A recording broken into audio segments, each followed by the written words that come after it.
Hi everyone, it's Sunday, May 2nd, time for another HideNet Week in Review. I'm Vera Dordick. So it was a pretty quiet week in the Hide market on a global level, and that's for a variety of reasons, so let's get started.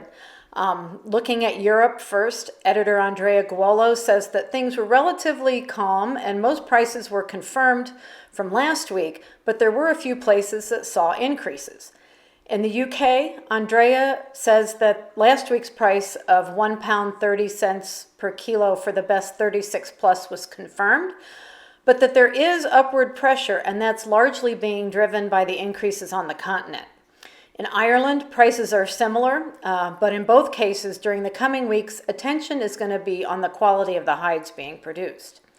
Among bulls in Europe, Andrea says prices are rising for some of the origins, and a good example is southern Germany, which went from €1.80 per kilo to €1.85 per kilo.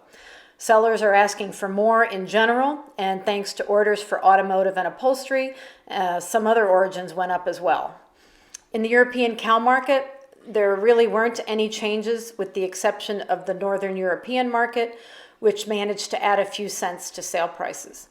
In the vealskin market, leather goods are starting up again, so sellers are raising their prices, and the market is full of tension right now. In his analysis this week, Andrea updates us with what's going on in the Italian tanneries with regard to their level of business, purchasing, and the role of subcontractor tanneries. Turning to the U.S., the continuing stalemate between buyers and sellers kept the level of business subdued during the last week.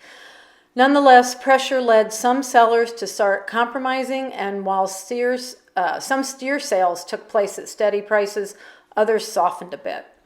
The cow sector, which saw prices slip $1 last week, followed the same trend this week.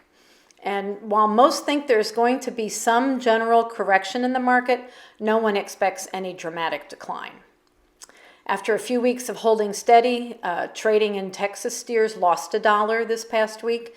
Seasonal weights of 66 pounds sold at a high of $44, and some said that was the absolute high end. The week's export report was much better than the previous week, and that's by 35% this time around at a combined 530,600. That said, the improvement comes entirely because of wet blue sales, and the total included some delayed reporting as well. Combined shipments for the week were up 16%, finally cracking the 600,000 mark at 601,900. Slaughter for the week through Saturday, May 1st was down 2% at 640,000. From South America, editor Ronald Guiel reports that the market got a breather because raw material was pretty stable, adding just 1 cent in reals to sell for $3.36 per kilo.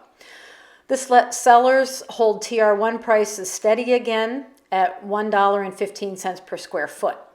Although as demand ramps up with Italy and hopefully other parts of Europe loosening restrictions, Ronald says that the low supply of hides is going to come into play again. In other news from Brazil, JBS announced it's using blockchain now to monitor its production chain. Abacalçados launched the 6th edition of its footwear data report, and shoe factories lost 3,000 jobs in March. Elsewhere in Latin America, Argentina's footwear companies have a virtual trade mission coming up with Chile.